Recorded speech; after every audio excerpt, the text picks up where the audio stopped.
Hello, this is Penny again, and today we're going to review some of my vintage games that we have.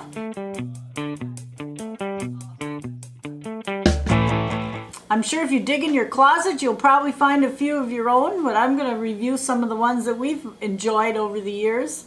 And I'm going to start with one of the newer ones that we got, that one of my sons got for Christmas from their grandma. And that was when Titanic was a big deal. A movie came out and they came out with this game, the Titantic. And if you notice, the board is in shape of a ship. And here we have steerage, which is where you don't want to be. And then you have the second class where your rooms and all that, passenger rooms are. You have first class where all the old captain's quarters, the lounge, gym, all the richer people had them. And then you got the poop deck, which is up and above the board, and you want to get out of there as fast as you can and get in the lifeboat before you drown. And in this game, you start out in the second class, and you don't want to get thrown into steerage because it costs you a lot of money to get thrown into steerage. You start out with a little bit of money, but you have to have money enough to buy all your personal items you need to get up into the second or first class rooms. You have, each individual has 5 items they have to collect in the second class. And say you're Miss Violet Harding, and you have a little passport you got to pick up in your office. They have a passport office, and you got to pick that up before you can go on.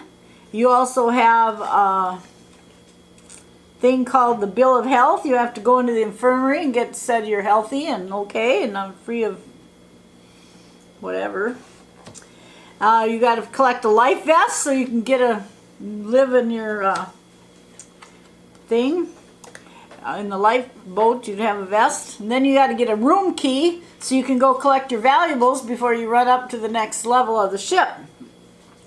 So during the game, you shake the dice and you go into different rooms to collect these items. But the tricky part is you have to do it an exact count on almost all except your own room when you get the key.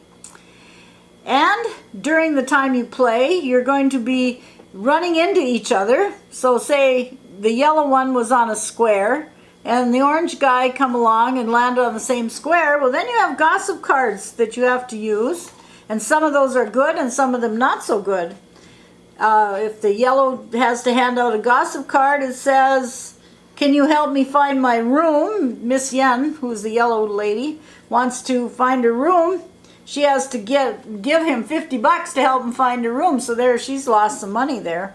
And in the meantime, you are continuing to look around trying to keep enough money to buy all these items because passports cost $100. The room key is $80. The life vest is $150, and believe you me, that's the hardest one to get because it's right on an area where you keep running into squares that tell you to go to steerage or go to the infirmary or go to jail. You always have a hard time. It seems like every time we play, the safety vest is the last thing you get. And then once you collect all those, you move on to the next rooms, and there again you got exact counts. And there's things, and during the game you want to collect your bellhops. Because if you get up here and it says go back to your room and take a shower, guess what? You can send the bellboy and you don't have to move. If not, you have to go through that whole thing again to get up there. And there might even be a thing where it tells you to go to steerage, which is way back here, and you got to pay another $200 to get out of there. And you don't want to do that. Well, throughout this whole game, you also have telegrams that come in. Some of them help you get money, some of them help you lose money. This one says, "You left your money on the table, Scatterbrain." I'm wiring it to you today, so you got money on that one, $100.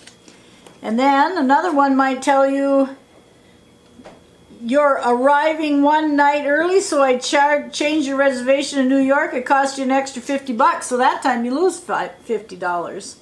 And then there's others that maybe give you a bellhop, which is your cheer when you get a bellhop. But anyway, the first one that comes out gets through the poop deck and goes down to the area where the lifeboat is and lands exact count on the red space and gets into the lifeboat first wins the game. This one we've had a lot of fun with. you do a lot of visiting back and forth with these gossip cards, because every time you land on a square with somebody that's got one, you have to gossip with them. Anyway, that's one of the first ones that I wanted to talk about. Okay. The next game I want to talk about is Clue FX, which is a spin-off of the original Clue game. And this one also is a vintage game because you can't get it anymore. You got to go on eBay, and it costs like 75 bucks. We looked it up this morning. So anyway, but it's a fun way version of Clue. It's a little more, it's electronic. So all your characters are electronically playing the game. And you have your same elimination mat. You eliminate characters in the same way. You mark them off as you see them on cards. Except in this one, you have little envelopes that when you separate cards, you put them into little clue envelopes. You might put one in each envelope, and during the game, you use those as clues, as well as your opponent's hands, because whatever's left over you divide between the people that are playing the game. And then they've added a couple characters from the original game. You have Mrs. Meadowbrook, and you have Rusty. I think he's a stable hand. And you have your little confidential file, so you do like you do in regular Clue. You separate the weapons, the murder, and the place that it happened. And you put them in here, and then when you guess at the end, then whoever guesses correctly wins, like in regular Clue. But throughout the game, the electronic guy is talking to you through the whole game. And to win the game, you have to guess this, but you also have to find your Inspector Brown, who's running around there, and the electronic guy will tell you every so often, Inspector Brown is in the barn or in the stable with the horses. And then he'll say something like, good morning, good afternoon, or something. And you want to keep track of where he's at, because at the end, to make your final accusation, you have to be in the same spot as he's at. So that makes it a little more challenging at the very end. I'll just give you a little clue on how this sounds. To Clue FX. Now you get to hear. Choose your characters. Okay, we gotta wait. Is Lord Grey playing? Okay, and you put him on your. Whoops. Glad you could join us. Lord Grey. Is Lady Lavender playing? Good to see you. Lady Lavender. Is Miss Peach playing? Welcome, Miss Peach. Is Prince Azure playing? So nice of you to come, Prince Azure. Ah, Lord Grey, Lady Lavender, Miss Peach, and Prince Azure. Welcome to Tudor Mansion. Lord Grey, your turn. So it tells you he tells you what turn it is, and then you go about and you pick a room that you want to investigate. Say, I'm going to go to the gatehouse. There are no suspects. Oh, bummer. There's no suspects here. So now I got to make a choice. Do I want to make another search and see if there's somebody hiding somewhere? Or do I want to ask one of the opponents I have for a card, one of the cards like you would in a regular Clue game?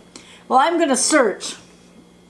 You search and find Mrs. Meadowbrook roaming about. So anyway, so then you would look Lady Lavender, your turn. Well, anyway, if Miss Meadowbrook is looking around, you would take the envelope and whatever card's hidden there, you'd get to see and mark it off on your pad. And then once you've gathered all these clues and the ones in your opponents, then you should be able to eliminate the people and go to win. And this Lady keeps on, and he Lavender, keeps talking. please. You see Professor Plum and Mrs. White. No, so now I can look at both of I those. didn't think we met. Well, hello, my lady. So you've got Mrs. White and Professor Plum, so you can look at both of them. And then you can either again search, or you can go on and quit your, or ask for an opponent.